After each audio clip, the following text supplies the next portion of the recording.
If you want to win some free PSN or Xbox gift cards, all you gotta do is be subscribed to my channel, drop a like on this video, leave a comment down below, and don't forget to turn on notifications. Yo, what is up guys? It's the Goblin and welcome back to another Call of Duty World War II video. Today's video, I'm going to be giving you guys a class setup and some awesome tips for the grease gun. A freaking awesome gun from the beta, and in the real game, it's just as awesome. I love using this gun, and I thought it was sort of like an average SMG, but once I discovered this class setup, it's pretty much over. This gun is insanely amazing. So if you guys could drop a like on this video, 2,000 likes would be absolutely amazing. I'm going to be doing class setups for all of the main guns in Call of Duty World War II. You guys can let me know in the comment section down below what gun would you guys like to see me do a class setup for next. I'm thinking about doing the PPSH possibly tomorrow, but you guys can let me know. Of course, 2,000 likes is the goal. Smack that like button, guys. Subscribe to the channel if you guys are new.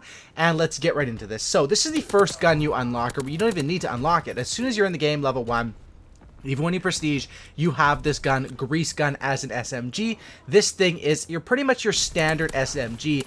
The default sight is something that some people may like, some people may not like. And what's interesting about this game is, number one, you can run either the lens sight, of course, or you can run with a reflex sight and stuff like that.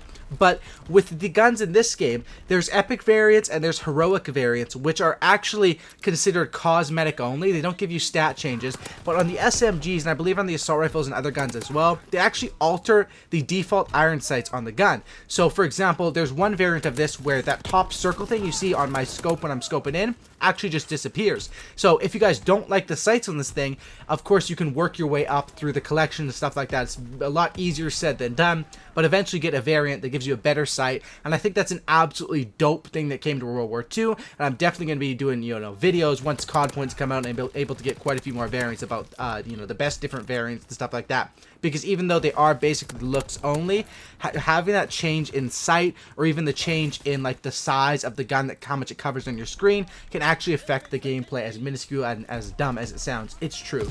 Let's talk about the grease gun. Alright, so this gun is one that I definitely think works well with the silencer. Now there's certain guns where, of course, how the silencer works in this game, or the suppressor, is different from other games. In most games you just put it on your class and it's on the gun. In this game, it's actually in the game. You press left on the D-pad, you can either attach it or detach it, and some guns don't work well with the silencer. I feel like they're a lot weaker. Of course, traditionally what the silencer does is it makes your gun weaker over range, so it makes more bullets to kill at range. But I feel like on the grease gun, it works perfectly. It makes the gun sound good. The headshot sound in this game is amazing, and I definitely like the silencer on it. So that's what we're going to start off our class setup with, is the airborne. We're going to start off with the airborne as our division. This is pretty standard. What the airborne gives you is it gives you the ability to climb over obstacles faster, to sprint faster, and to sprint for longer distances. Basically, it is your rushing thing, and it goes for SMGs pretty well, as well as it gives you the ability to choose when you're in the game if you want to put the silencer on or off with the SMGs. So basically it's kind of impossible to get a silencer on other guns. They pretty much work for SMGs only, and the airborne class synergizes with that. So that's why it's 100% the division you want to pick with the grease gun. As far as the silencer, I recommend leaving the silencer on at all times on this gun. Pretty much on the maps you're going to be using this gun on are small to medium sized maps. Leaving the silencer on is perfect for this gun, how you get up in their spawn system. There's different strategies to the silencer. Some people don't use it at all. Some people wait till they're up in their spawn or behind the enemies and then put it on like a sneaky little guy. But I think just leave it on all the times on this grease gun is definitely the way to go. As far as other things for the class setup, we're going to run as our basic training perk, and there's 21 basic training perks, and you only get to choose one, which is kind of tough. I wish you could choose a couple more, but I run primed on this thing, and running primed is definitely awesome. It's one that allows you to have a third attachment on your gun, as well as when you're in a gunfight, there's less flinch when the enemy's hitting you. Now, the flinch in this game isn't too strong, but having that is definitely a plus. Plus, this perk, even though it's one, it kind of acts like two perks, third attachment and that's why I think this is probably one of the best basic trainings in the game, and definitely worth it on this gun. Now, as far as attachments, of course, we have the silencer built in, but we're going to have 3 other attachments because you get 2 default plus the primed as a third attachment. You're going to be running the extended mags as your first one. This gun has 30 in each one of its magazines. With extended mags, you do not really need it on this gun, but because I also run it with rapid fire, extended mags and rapid fire synergize perfectly with a fast reload time, and that's what I run. And as far as my third attachment, it's going to be grip. Grip, rapid fire, extended mags, they all synergize perfectly together. Rapid fire means a gun like this, which the grease gun sort of has a slow to kill, you know, a slow time to kill, or not really slow time to kill, but a slow fire rate. And that's why I thought this gun was kind of weak when I first started using it. But the rapid fire really seems to fix all that problem.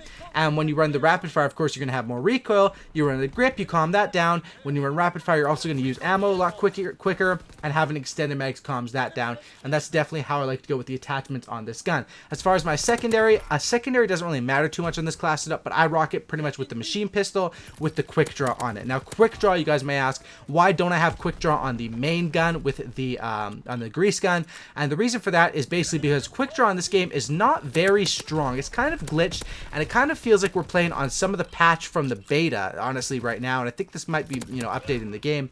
But by the way, this gameplay right here, I go on, like, we lose the domination, and it's because I'm so distracted. I go on like a 20 gun streak here, and you guys, I was close to like a nuke or a vicious or whatever it's called in this game, but I was on like a 20 something and then I die, which really pissed me off. But it shows the power of the silencer and of this class setup in this gameplay here.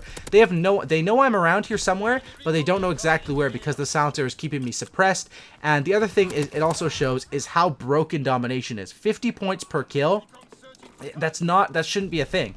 I go on a huge, like, 20-something gun streak, and I get, what did I get, like 2 UAVs or something. Like, it's kind of dumb, and I don't know if it was, I think it was maybe like a, you know, somewhere around the 20 gun streak. I'm not sure exactly where it was, but it needs to be 100 points per kill in domination, and that's one thing that would make this game a lot more fun, and, you know, be able to get up to those 70, 80, even 100 plus gameplays in domination. It would make the game amazingly more fun, and I'm really hoping they update that. There's a lot of things that still need updating in this game, but that's one thing there. But back to what I was pointing out, quick draw. Why don't I use it on the grease gun? Quick draw is kind of bugged, and the reason why it's kind of bugged, maybe it's not bugged, but it's really bad, because it performs like it did in week 1 of the beta, where essentially quick draw, if you're standing still and you aim down sights, it's going to make you aim down sights super fast, probably twice as fast. But if you're sprinting at all, it's not going to help you get your gunny up quicker, really at all. It's very minuscule, and that's why quick draw is not really usable on this class setup. Well, even if I wanted to use it, I really wouldn't have a spot for it anyway. You know, but I definitely don't recommend using quick draw on this grease gun. It works better on certain, you know, ARs or some other SMGs. But the reason why I have it on the pistol is because usually when you have your pistol, when you're in those situations where you have to whip the pistol out, you're not going to be in a full-on sprint. So quick draw is still useful on the pistol. As far as the machine pistol, it has only 10 bullets in each magazine, so you have to be accurate with it. But if you are, it can save you in those tight situations. You can get kills that can save your ass and, you know, pick up the enemy's gun whenever you run out of ammo. As far as my grenade, I simply run with the frag grenade. It's just what I've been rocking with. I play a lot of domination. Frag grenade is something that you can throw over flags, you know, cut off choke points. It's something that is very useful. But as far as the grease gun, I highly recommend it to anyone who is a low-level player. And even when you're high-level players, like in these gameplays, I was like level 50 something, but I was of course recording with the grease gun on purpose to get gameplay. It's a very strong gun, and I think that the main thing that makes this gun go from average to overpowered or good is having that rapid fire. And of course, the rapid fire can't do all the work itself. You have to sort of center the class around it, and that's why I think that makes this gun very good, because the first thing I noticed was that slow fire rate doesn't match up to the MP40, or it doesn't match up to Type 100, of course, definitely not to the WAF 28, but with that rapid fire, it's very helpful. And I think quick draw is sort of not so much of a good attachment right now, but rapid fire is definitely a very good one, and that's why I choose to run that. So hopefully you guys did enjoy this class setup. This is the first gun we're going over, the grease gun, one that I had a lot of fun with in the beta, and I think this is one of my top most kill guns in this game. It's definitely one that you will probably start using at low levels, and even now that I just hit first prestige, I'm going to be using this gun a little bit now until I unlock some of the higher level guns. Of course, you get the PPSH also at level 1, so you get 2 of the most deadly SMGs. Same with the ARs, you get the M19 AR variant, which is very good. But definitely a fun gun to use, and I recommend everyone give it a try. Hope that you guys did enjoy this video. Of course, let me know in the comment section down below, do you guys want to see, or which guns do you guys want to see next from me? I'm thinking probably PPSH, but you guys let me know which guns would you like to see class setups for. Of course, they're all on the way. The game is brand new, so much new content to do, and I'm trying to work my ass off here. I'm hoping you guys have been noticing I've been doing multiple videos a day, playing the game so much, and all that sort of stuff. Been having a lot of fun, to be honest. And of course, this game still needs some updates and still needs some fixes, but it's brand new. And I think once it gets the ball rolling, it'll be a very, very fun Call of Duty. Thanks for watching, guys. Drop a like. 2,000 likes would be amazing. Sub for a cookie and don't looky. And I'm out. Peace.